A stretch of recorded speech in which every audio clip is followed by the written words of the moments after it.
Welcome to the new JFK show, number 186, with Dr. Ralph Cinque, Dr. James Fetzer, Larry Rivera, and myself, Gary King. We're over here at 153 News. We've been terminated from YouTube, and even my guitar channel that I only reviewed guitars couldn't be any more G-rated than that has been terminated. It's They just got rid of subversives. Yeah, I mean, all right. So, fellas, so I understand you guys are going to Washington, D.C. tomorrow for some type of JFK conference. Can y'all talk about that? And then we're going to go straight to Ralph Cinque with some stuff about Jack Ruby. And I can That's called The Big Event. It's sponsored by David Denton and Ed Tatro. Lorian Fenton has organized it. It's going to be at the Holiday Inn Express at the Dulles International Airport. Larry will be speaking on Saturday. I will be speaking on Sunday. Larry will be talking about new document releases. I'll be talking about the Zapruder film, Yeah, I like David Denton a lot. I saw him many, many years ago when I first started my JFK journey right there at the Aldorfus Hotel.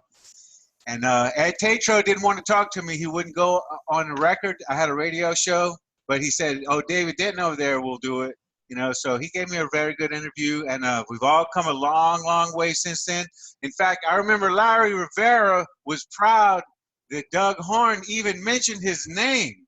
So that's coming a long, long ways from that time that I was actually at the David Denton conference, and I had to call Larry. I said, Larry, Doug Horn just mentioned your name in his research about the Zapruder film being altered, and that was a big deal for Larry. So look how far Larry has come since then. Well, I'll tell you, I got to issue a major apologia because Larry's book was supposed to be available at this conference. I told him he could count on it, and it turned out to be so massive we had to contemplate putting it in 2 volumes. Now it was double space, so our composer is going back and doing it single space. It'll probably be the largest single volume book we ever publish, coming in just under 600 pages, chock full with all kinds of brilliant stuff. Wow. It takes 600 pages to slaughter the Warren Commission like Larry's going to do. I really predict it's the best book on JFK in one volume, especially with 600 pages. So it's on. So I got a sub list waiting on it. So we're really excited about that. So anything else about the conference? Are you ready to get on with Ralph? Well, it's quite a good lineup of speakers. I think it'll be an excellent conference, depending on how the weather affects things. Larry called me to confirm that everything was a go. I spoke with Lorian today, and she affirmed the same. So we'll see how it plays out, but I think it's going to be a very successful event. Yeah, my parents are already there. Terrific. Yeah. Did you talk to Lauren about the UFO research? Yes, I did. Gary. Thank you. Yes. Whenever. Okay, so let's go ahead and open up thank you. our screen share, and we'll start with Ralph, Dr. Ralph Cinque. All right, thank you. And all right, we're going to be talking. Am I being heard okay? Yeah, sounds great. Okay, great. All right, well, I'm going to be showing you some images tonight. I want to say, first of all, that most of what I'm showing you actually came from Amy Joyce, one of our members, and also the man whom I referred to as the Wizard. So a lot of this is their work, and some very good work, and it concerns Jack Ruby. We've made more progress, starting with this image here. Now, this is a famous image. This is supposed to be Jack Ruby at the Dallas Police Department on Friday, November 22nd. This was when he was stalking Oswald. And I've heard it reported as 2 different times. I've heard it say that this was at the midnight press conference. And I remember watching a program on ABC with Peter Jennings in which he referred to this as Friday afternoon. So I've seen it referred to both ways. But actually, both of those claims are false. You see that newspaper in the background that man is reading. Well, Amy Joyce got the bright idea of finding out exactly what paper that was and the date of it. And so please go to the next frame. Yeah. Whoops. Go to the next frame. All right, that's the one I wanted. Well, you can't read it here, but when you blow it up, go to the next frame. Oh, here it is. It says Dallas, Texas, Saturday, November 23rd, 1963. So this was actually a Saturday newspaper, which means that that photo was taken not on Friday, not Friday afternoon, not Friday night, but Saturday. Now, it's important because, of course, I've been claiming for a long time that that guy was not Jack Ruby, and I still think he was not Jack Ruby, but now it turns out it wasn't even Friday afternoon or evening, and it was Saturday, and the fact is that Jack Ruby never even went to the Dallas Police Department on Saturday. Now, I want to make something very clear here that you know how there are a lot of phony Oswald sightings, like Oswald went to a firing range, and that he was actually firing diagonally at other people's targets. Yeah, driving a car from a dealership, crazy. Went to a car dealership and was speeding on the freeway. Yeah. There's all kinds of phony Oswald sightings. Well, likewise, there are a lot of phony Ruby sightings, and this is an example of a phony Ruby sighting. And he did not go to the Dallas Police Department at all on Saturday. And I think that the best witness to that is Ruby himself, because we always have to remember that Ruby accepted that he shot Oswald. He didn't deny it. He was told that he did it, and he didn't dispute it. He assumed that since they're telling him he did, he must have done it. So as long as he was accepting that, there's no reason to think that he would lie about whether he went to the police station on Saturday. So the fact that he insisted, no, I didn't go there on Saturday, I think should be taken very seriously. There's really no reason to doubt him. And if you look at the record of what he did, you realize there was no room for it anyway, because he was actually up all night Friday night, and that is into the wee hours on Saturday. He didn't go to bed Friday night until Saturday morning at 6 or 7 a.m. And then he slept until just about noon. And then he got up and he made some calls and he went to the Carousel Club. And then he went to Dealey Plaza and he wanted to see the wreaths that were put out for Kennedy, but he never went to the Dallas Police Department. So there's really no chance that that guy on the left was Jack Ruby, and it was definitely taken on Saturday and not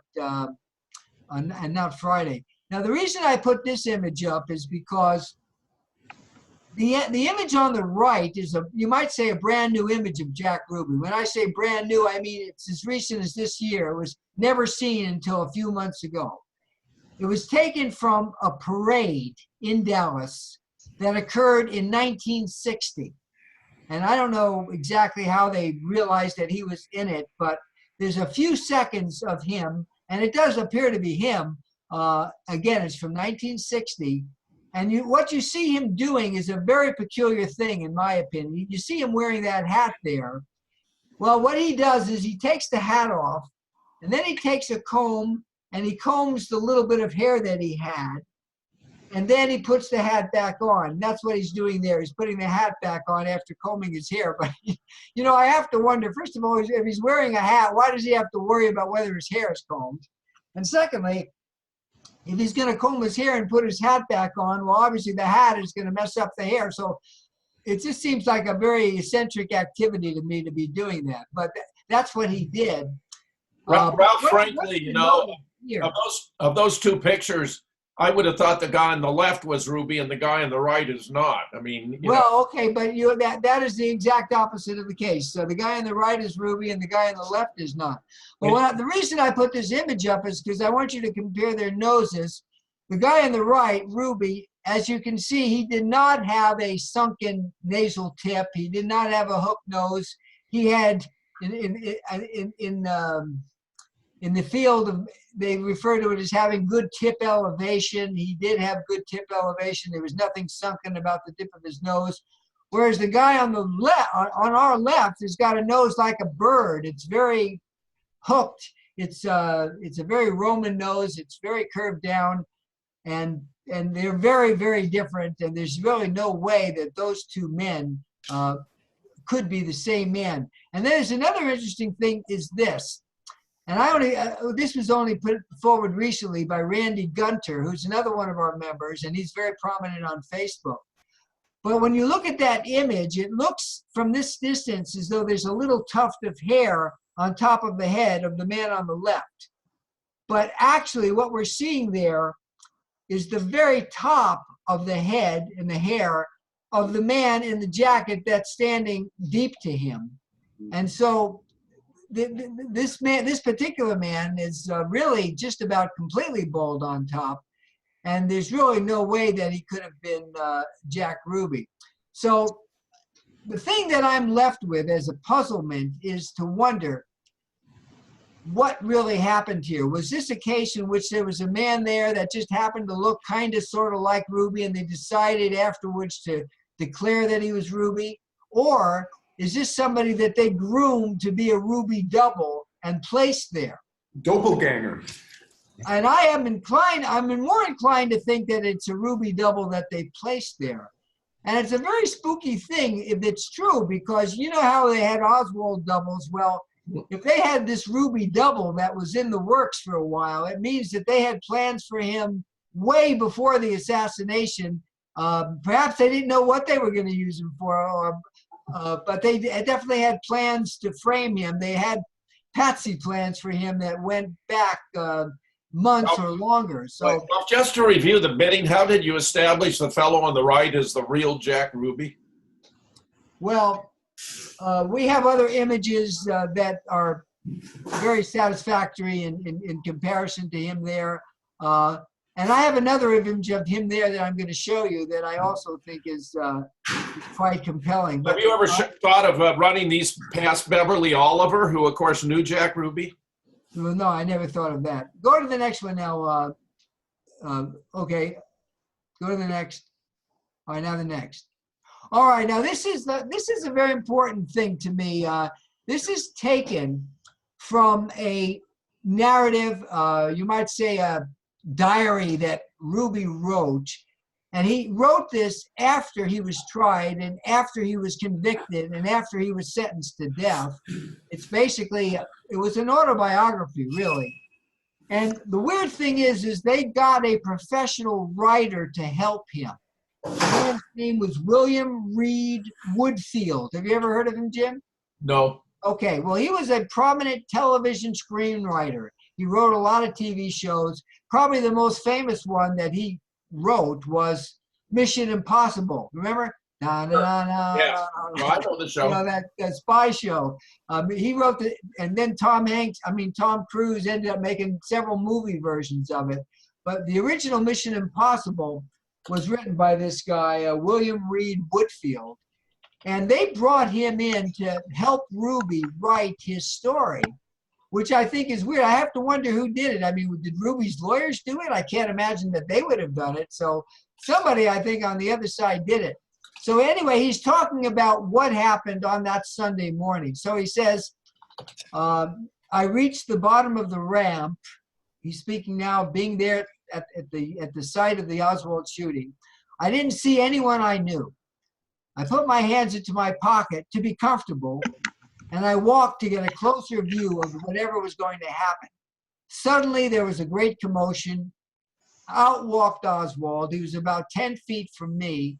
He came out all of a sudden with a smirky, defiant, cursing, vicious expression on his face. Now, I want to stop for a second and point out that I don't think there's anything realistic about that description of Oswald there or anywhere else that we saw him. He wasn't vicious.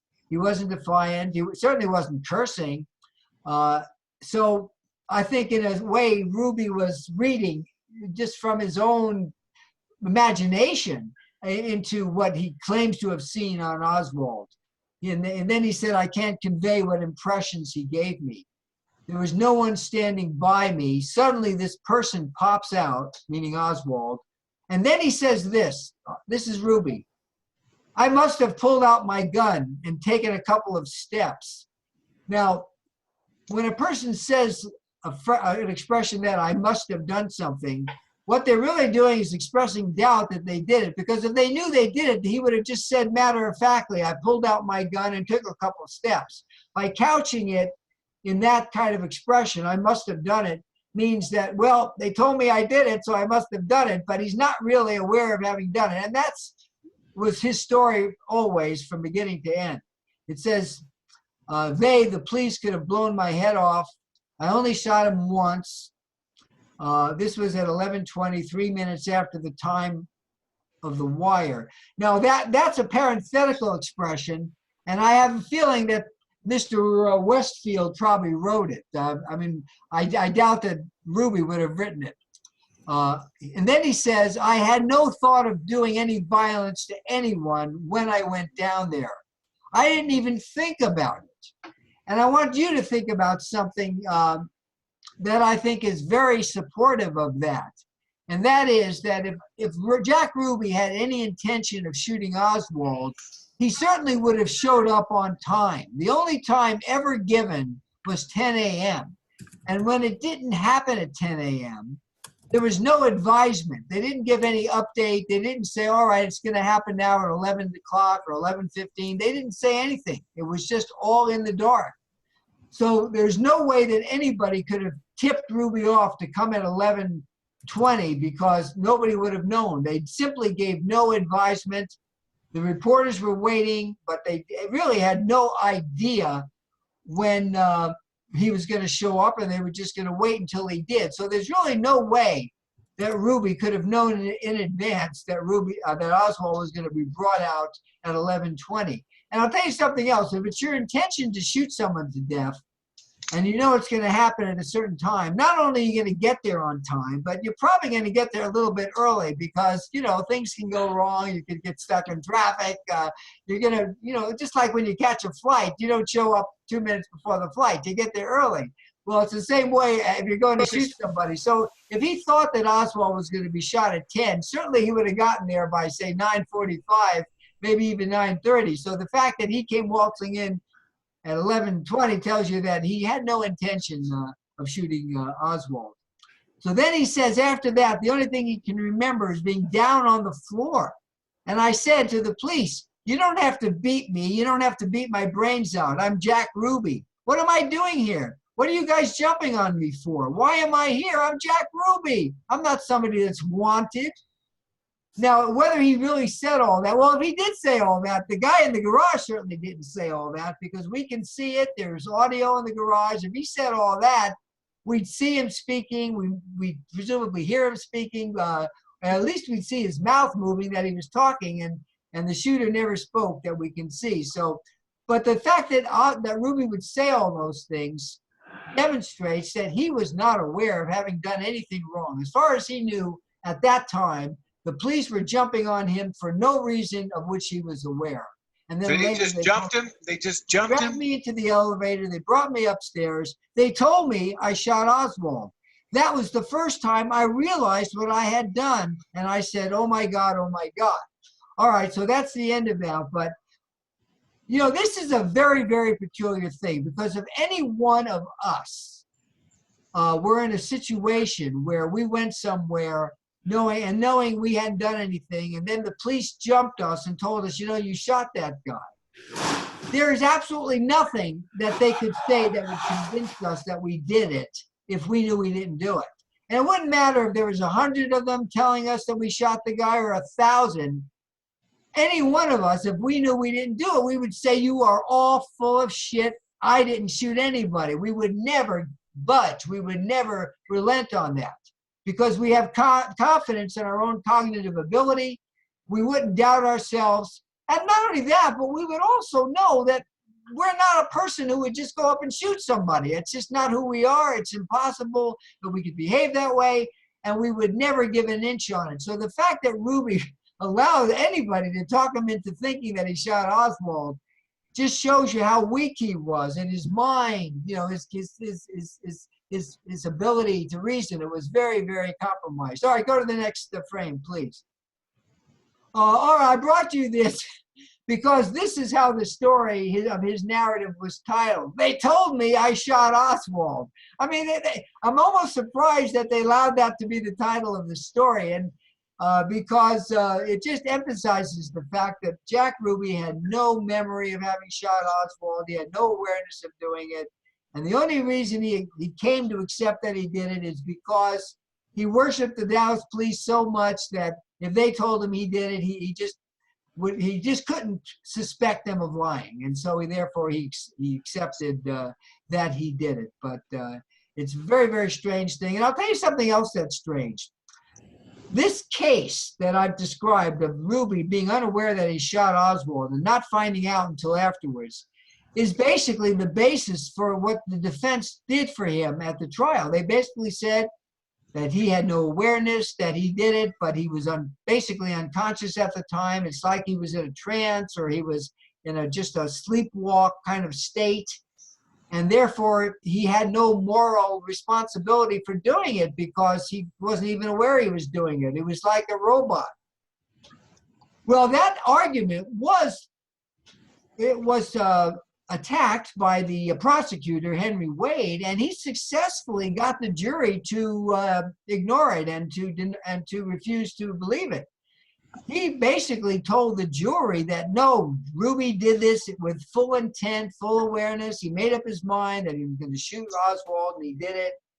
And that's the basis on which they sentenced Ruby to death. However, after the trial was long over, it came to be accepted that what Ruby claimed was true, even as early as 1978, when they made the TV movie called Ruby and Oswald. The way it was presented in the story was that Ruby goes into kind of a altered state, and they even had the actor kind of quivering his mouth like he was in some kind of trance, and then he goes and shoots Oswald. And then as they're taking him upstairs, the police tell him in the elevator, you know, you shot Oswald. And he acts, what? Me? I shot Oswald? I mean, he acted like he was all surprised. And they presented that as a factual telling of what happened. So I think it's very interesting and kind of chilling in a way that the argument that they defeated at trial and got, you know, Ruby sentenced to death is the one that became the official story afterwards, that he really did it unconsciously. All right, keep going. Let's go to the next image. All right, now I'm changing the subject here. This is kind of an interesting thing. And I forget now, I think it might have been the wizard who actually made this observation. But I want you to compare these two images. Notice on the left that you've got this air conditioning duct, and it's crossing across the top of the ceiling. But it is inset from the corner. It's, I don't know, a foot or maybe 18 inches deep to the corner. He's got a little arrow there, a red arrow, that indicates where the corner of the building is there. And then further in, you can see where a larger arrow is pointing to the edge. And then above it, you see the arrow with two points. And that shows you the span between the corner and where the air conditioning duct appears to be. But in the image on the right, you can see that the air conditioning duct looks flush with the corner of the building. So this is a contradiction. It's a dichotomy. They both can't be true. And we believe that the one on the right is the one that represents the actual accurate condition in that hallway, and the one on the left is a false representation. Now the question is, why did they do it? Why would they fake a thing like this? Well, first of all, let me say that in the discussions I had with with the wizard and with Amy Joyce, and they're the ones that really devoted the time to this. And I wish that Amy could have been here tonight. I know she wanted to be. But we decided that we really don't have an entirely firm explanation for why they did it, but we have a speculative one, and I'm going to explain it to you. And that is, it concerns some of the detectives who were standing on the other side of the cubbyhole here, particularly this Detective Lowry, and then the one next to him, Detective Combest. They were actually standing, and they were facing the Main Street ramp from which Ruby came down. So the question arose that they should have seen Ruby when he was coming down. And so they needed to be an explanation as to why they didn't see him because they didn't claim to see him. Lowry claimed that he didn't see Ruby until he bolted to shoot Oswald. So he only saw him a second or so before the shot actually went off. That's what he claimed. He didn't lay eyes on him prior to that. Go to the next image for me, please, Gary. So is this the door that they let Oswald out of? Yeah, that's the door that they brought Oswald. It's the same door on the right here. This image is framed more, is cropped more than this one. But yeah, this is the door that they came out. And I'll tell you another weird thing before you change it, and you can tell me what you think about it. But there's absolutely no doubt that Oswald was let out that side door. Not through the double doors, but through the side door. Fritz came out that door, and then a few seconds later, the detective Lavelle and his partner Graves, the trio of them and Oswald came out that side door. But the times that Jim Lavelle has put on a demonstration of, you might say, a reenactment of what happened, he has led the Oswald subject out the double doors. It's almost like he forgot that he came out the side door. And that has happened multiple times, that he has used that they've used the double door. In fact, the last time they did it was when Gary Mack was still alive, and they put on a reenactment of the Oswald shooting. And so they had the real James Lavelle there, and they had somebody who was, representing Oswald, and they had somebody who was representing Graves. And they all came marching out the double doors. Now, you would think a guy like Gary Mack, supposed to be a researcher, practically an historian of the assassination, supposedly one of the most well-read people that there was, and somebody who was supposed to be very, very familiar with all the images and all the movies. Well, how could he not realize that they came out the side door? It was really kind of ridiculous that they did it that way, but that's how they did it.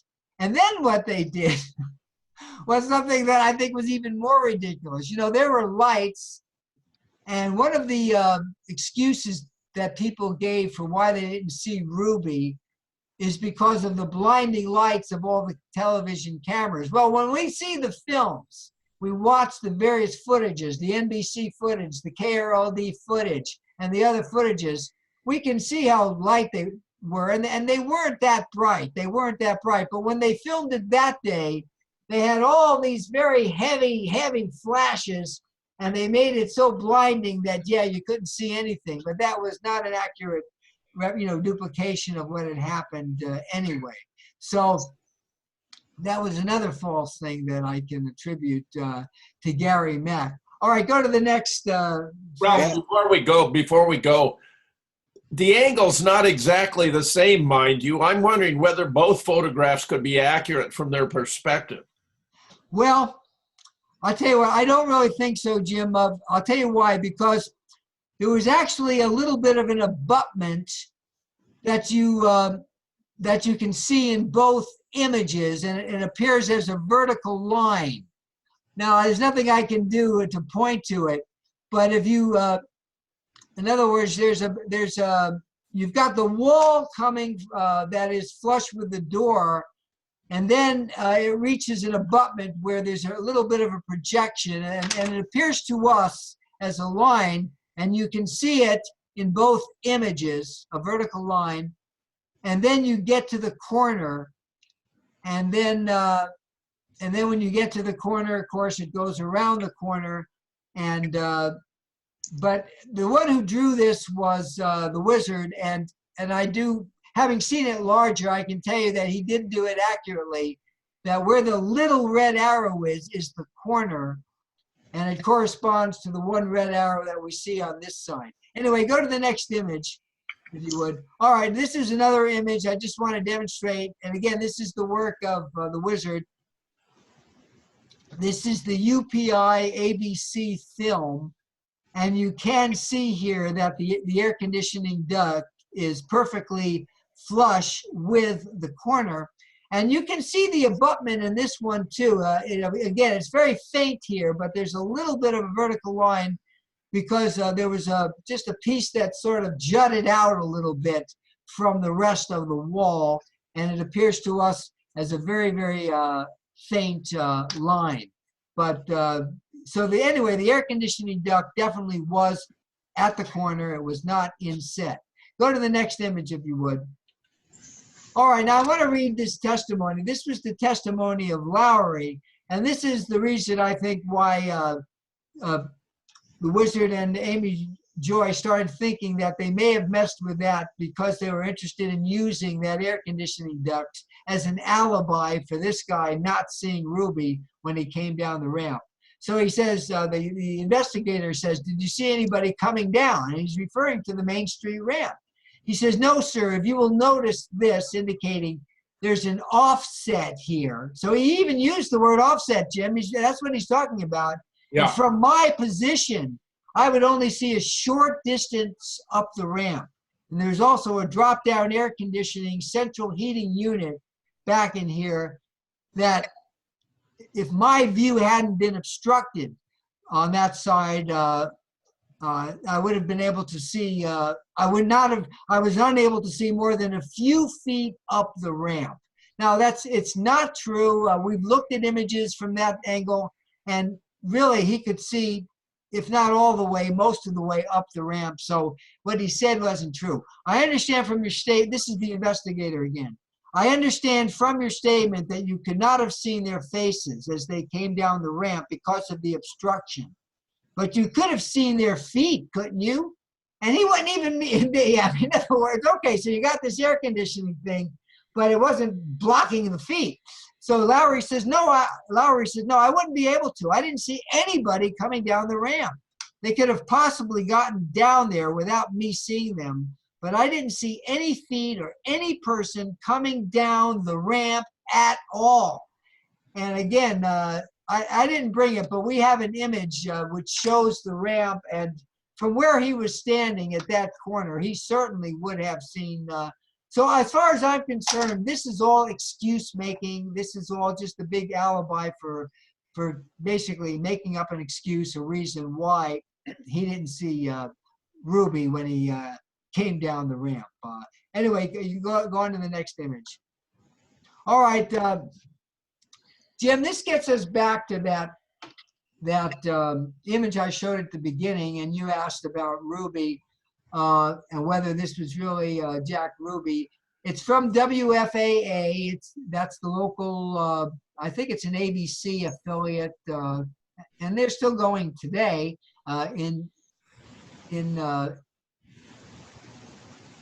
there in Dallas. And I remember I said to you that what he does at this parade, and I don't know exactly when in 1960 it was. If it was, say, in the spring, I'm sure it wasn't, I doubt it was in the winter, but it was in the spring, that would have meant that it was 3.5 years before the assassination. And I remember when I said that what he does is he's standing there, he's wearing a hat, and then he takes the hat off just for the purpose of combing his hair, and then he very, very carefully puts the hat back on. So he's holding the comb in his hand there, and he's combing his hair. But what this shows that is so important is just how little hair he had. Notice how much scalp you're seeing on top of his head. He had a few long strands that he combed back. You know, I often make a joke about this, that you hear about men having a comb over, where they're taking hair from the side and combing it over this way or this way. Netanyahu.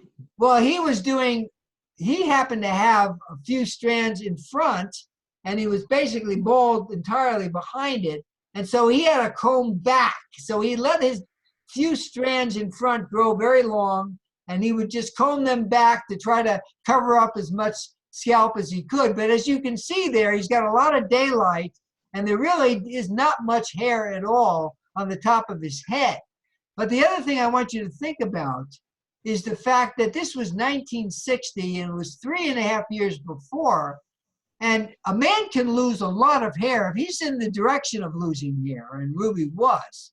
that in 3.5 years, he can get a lot bolder than he was. So 3.5 years later, he can be a lot bolder. And we know that was true of Billy Lovelady. When we look at the picture of Billy Lovelady from the 1950s, which they claim to be from 1959, and we compare the amount of hair he had at the time of the assassination, he lost a lot of hair in 3.5 years. And so, in other words, if this is as little as hair Ruby had in 1960, well, he certainly had less and not more in 1963. So he really was quite bald. He really didn't have a whole heck of a lot of hair. All right, so go to the next image. Yep. Boy, that sure looks like Bill Newman right there, doesn't it? Yeah, well, yeah, okay.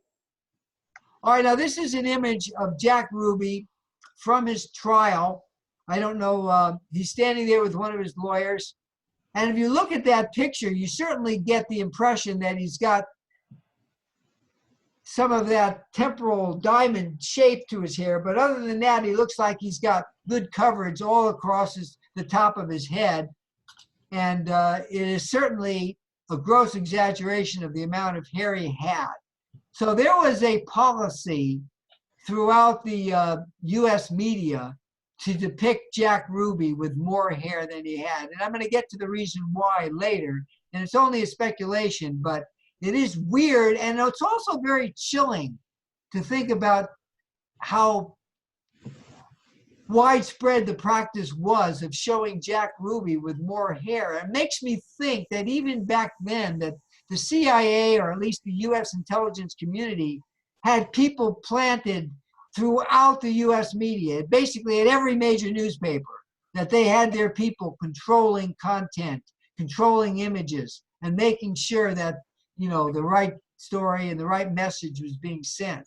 And I suspect, if anything, it's worse today than it was then, but it was even bad then. All right, go to the next image. All right, here's another image. That's supposed to be Jack Ruby. And again, look at his hair. It seems a little receded, but yet beyond the recession, it looks like thick carpeted hair. You really get the sense that he had a lot of hair up there. And it is much, much, much, much more than he actually had. This is another example of an image showing Jack Ruby with much more hair than he had. Okay, go to the next one. No, wait a minute. Yeah. You think that nose is the same as the guy with a very straight nose before, no hook here? Yeah, I'm satisfied. Even though, his nose looks bulbous, it's not actually hooked though. There's not really any descent there. It's basically, it's still considered an elevated tip. So no, I'm satisfied that that's his nose, and that's about how it was. All right, go to the next image, please. All right, now I put this up again just to remind you that even at the time they were depicting him as being practically bald, and yet later on, supposedly, at his trial, he suddenly has all this hair on his head. So in a way, they're contradicting themselves, that they would think that this guy with the hook nose and no hair on top was Jack Ruby, and then showing later this good coverage. Go to the next image. You'll see again what I mean. All right, this is probably, you might say, the most outrageous image of all in terms of showing Jack Ruby with a ridiculous amount of hair, which he most certainly didn't have. That really looks almost like a toupee. And again, this was art that was done to the thing. They basically drew that in there. And it shows such a dogged determination to show Ruby with a lot of hair. And I really just don't understand. I do understand, but what I mean is I don't understand how they could have the gall to do it. Because surely there were plenty of people who knew Jack Ruby and knew what he looked like. For example, why didn't his own family complain when an image like that was shown? Jack's hair did not look like that. Maybe they did complain in private. But we never heard about them complaining. But that is definitely a false image of Jack Ruby's hair. But anyway, go to the next image, and this one may be the last. This is the image of the shooter from the Jackson photo. And you might say, and in fact, there's no doubt that this is the most famous image of the shooter that there is, because the Jackson photo of the Oswald shooting is the most famous photographic image of the shooting by far. It's more famous than any of the film images. It's more famous than the Beers image. It's more famous than the Johnston image. This is, you might say, the go-to image. It's the poster boy for the entire Oswald shooting. And when you look closely at this image, you're seeing very thick hair in back there, and it's also very long hair.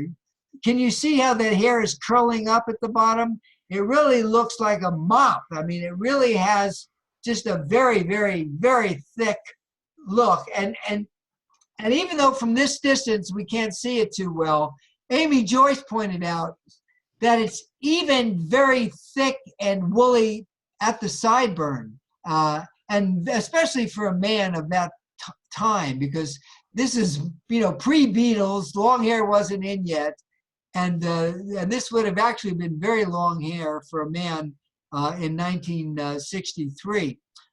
Well, what we suspect is that that's a toupee, that James Bookout, who was an FBI agent, and one thing that we notice is that all of the, not only the FBI agents, but really all of the law enforcement people wore their hair very close cropped. I mean, they all had, you know, kind of athletic haircuts like swimmers, where it was very, very shaved around the ears. And so every single FBI agent, and James Bookout was an FBI agent. And I think that they definitely wanted to move away from that. They didn't want to suggest that the shooter was as very, you know, sharply groomed as an FBI agent. So I think that he wore a hairpiece there, and that's what we're seeing in back and at the sideburn. Every bit of that is phony hair that he was wearing as a wig. But when you see hair that thick and that long, your natural tendency is to presume that he had an equal amount of hair under the hat on top. Usually if a man is completely bald on top, he wouldn't wear the hair around on the sides very long. And furthermore, you know, when a man loses all his hair on top, even though he'll keep his hair around, you know, the ears, that hair will also thin, so it won't be as thick as a mop like you're seeing here on him. So anyway, we're getting the impression in general, even with the hat, that this is a man that had a lot of thick hair, and he had it throughout his head. And that, I think, is the reason why they started doctoring Jack Ruby's hair and making him seem like he had more hair than he did, because they were trying to fulfill the message that came with this photo, that we're looking at a hairy guy here, a guy who had a lot of hair on his head, and that he wore it long, and that it curled up at the bottom. And this is the reason why they had to doctor his hairline and all the images of him that we have. Now, I think that's all the images I sent, right? That's Thank you for that supplement on your previous research on. All right. Well, I mean, how much time do we have, Gary? Probably 15 minutes for sure. All right, good. Well, because, you know, I've been thinking about the whole situation with Ruby. I'd like to just muse a little bit for your listeners and your viewers. I've been thinking about Ruby, and I want to say, first of all, and with no wish of being unkind, that he was not a very smart man. He had very little education, and, you know, he came from a household in which I don't think there were any, you might say, intellectuals. And he was a kind of a seat of his pants kind of a guy. I mean, he was, you know, he was a little bit street savvy, but, you know, he wasn't very smart, and he certainly wasn't educated. And he just wasn't a very good thinker to begin with. But then I think he had some very serious mental problems. And the thing that I'm not sure of is, to what extent were these mental problems the result of the drugs that he was taking, and to what extent, you know, were they just the result of him being him? Because, you know, there are people that have mental illnesses who, you know, they don't necessarily have a history of drug use. They just have a history of mental illness. So it can happen without any drugs at all. But he was a very heavy user of amphetamine type drugs. And on the day of the Oswald shooting, what he claimed was that he took twice his usual dose of amphetamines. And then he said he took like 7 other pills. He never explained what those pills were. And I wonder sometimes if maybe he did explain, but that it was taken out of the narrative that got published. But why would a person say he took 7 more pills and then not tell you what the pills were or the reason why he took them? So it seems to me that they may have edited that, but he took a whole lot of drugs that morning for reasons that we simply don't know. And again, I can only speculate to what extent his mind was impaired by the drugs as opposed to being impaired just by itself. But again, I want to say that on the day of the assassination, Ruby had no awareness of shooting Oswald. They told him afterwards that he did it, and he didn't question it. And the reason he didn't question it is because he loved the Dallas police. Now, when I say he loved the Dallas police, I am quoting him, okay? It's in his narrative in which he says, "I love the Dallas police." And now he said that after they not only, charged him and pounded on him, in the garage there, stripped him to his underwear, and then had a doctor perform a rectal examination on him. Can you imagine that they actually ordered Dr. Bieberdorf, the medical student, 25 years old, to perform a rectal examination on Ruby to just in the event that he stuffed a weapon into his anus, okay? Can you imagine? I mean, and even then you would think, because you would think that just instinctually when they told him, look, we got to examine you, make sure you didn't shove a gun up your butt, that he might have, objected and said, listen, I don't have a gun up there, and, I am not going to cooperate with that. You're going to have to get a warrant from a judge or something because I refuse, okay? If you want to try to get to me, put him up. I mean, I would think that he might have put up some resistance, but he was so docile, so cooperative, and he actually made a joke about it after the exam was done. He actually told the doctor, I got to tell you, that was the worst massage I ever got in my life. And I think it's pretty funny. But anyway, but it goes to show you. And then, at his trial, not only did the officers like Lavelle and Graves and others testify against him that he shot Oswald, but they were giving testimony that he was a homosexual and other things. And even after they said all those things about him, he still was willing to say and to put in print that he loved the Dallas police. So he had a devotion and a dedication to them that the only comparison I could make is that they were like his superheroes. The way a little kid can just, really adore Spider-Man or Batman or some other superhero and wear the costume on Halloween and do, all the kind of stuff like that. Well, basically, that's the way Jack Ruby was towards the Dallas police. And it's an example of what I consider to be his very childlike personality and nature. He was a very, very childlike, immature person.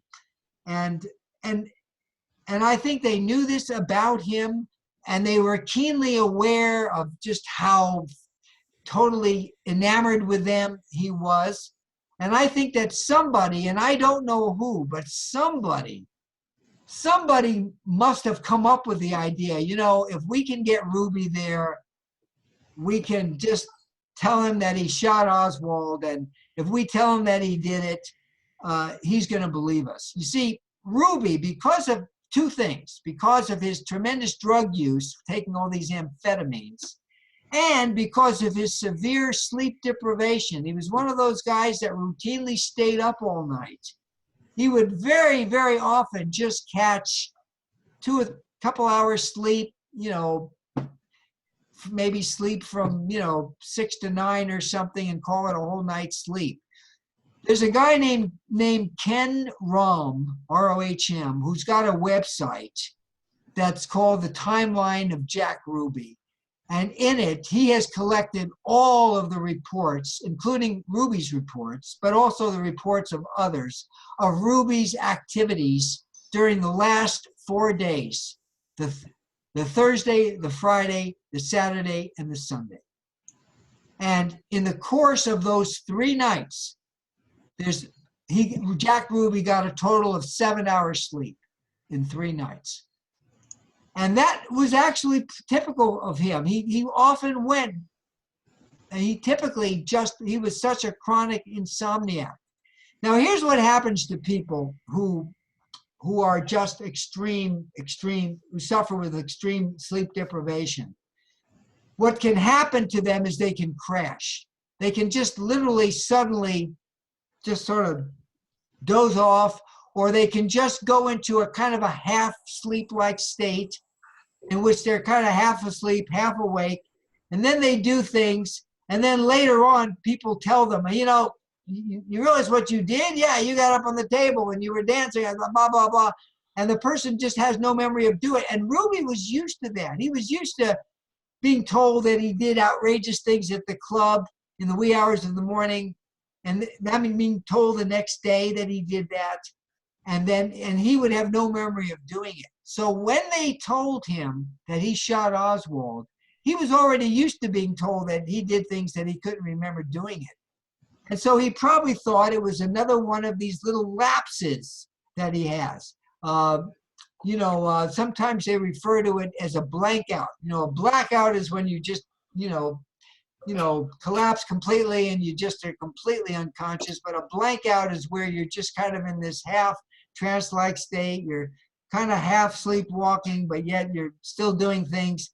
And that's really what Ruby probably thought afterwards when they told him, that he had shot Oswald. But in the remaining time, I like to make a little bit of a comparison between Oswald and Ruby, because of us, and I mean Jim, you and me and Larry and a lot of other people. Oswald has come a long way. I mean, Oswald is going to be acquitted by history. I have no doubt about that. I mean, I don't know exactly when it's going to happen, but his innocence has been established so well that I have no doubt that at some point in the future, the official story is going to completely collapse and it will simply go away. Just like the lies that the Soviet Union told about how the Romanov family died. They tried to hide the fact that the Bolsheviks slaughtered them, all of them, children and all. They lied about the massacre of the Polish officers in the Katan Forest during World War II, tried to blame it on the Nazis when it was really, the Soviets that did it. So these state lies, they collapse, and the one about Oswald is going to collapse too.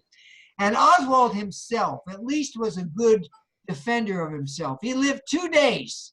And in those 2 days, there are 13 times that I know of in which he very vigorously and vociferously declared his innocence.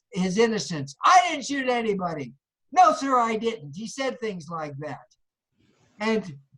And even at the midnight press conference, he was a very good advocate for himself. He was the most civilized, the most reasonable person there. In fact, he was making such a good defense of himself that they had to put all kinds of phony noise into the video to make it sound like nobody was paying attention to him. And they had claps and they had noise of sudden doors slamming. They even had they even had a military sound, something like "Attend hut," because they were just creating noise to make it sound like nobody was listening to him. But he did a very good job defending himself. So I always used to say that, Oswald is the man I pity most on earth for having been the most wrong man who ever lived.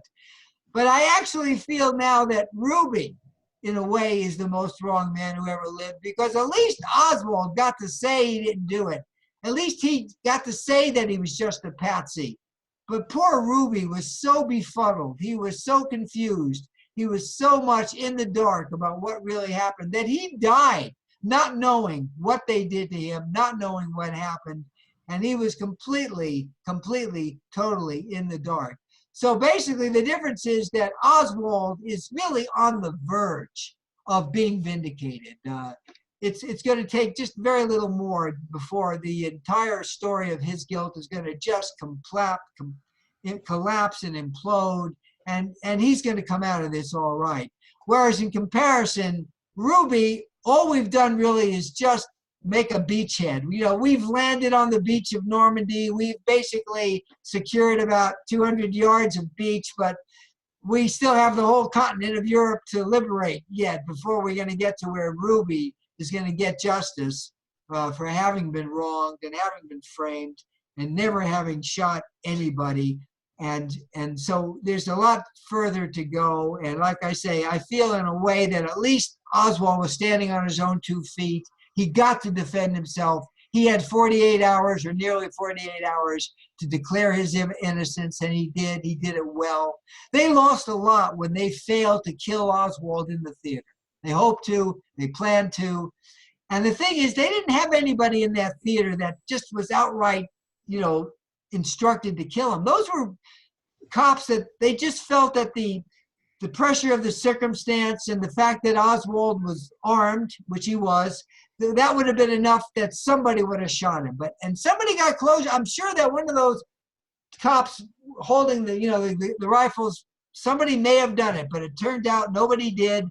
And the result was that Oswald got to live for nearly 2 more days, and he got to advocate for himself, and he did himself a lot of good. And it's one of the reasons why he's come so far. And with our help about exposing the fact that he was standing in the doorway at the time of the shooting and all of the other things, that he is going to get off, and I have simply no doubt about it.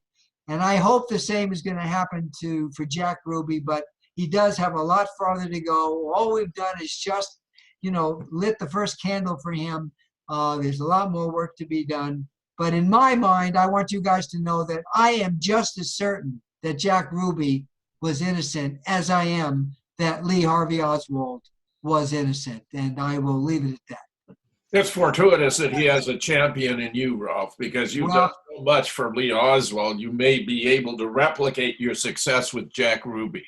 We'll see. I'll do my best. But again, there's a lot further to go, and I realize that. But all right. I agree with that. All right, Ralph Cinque, you've done a lot for Lee. You've done a lot for Jack, and you've done a lot for the new JFK show. All right. Jim, anything, last words?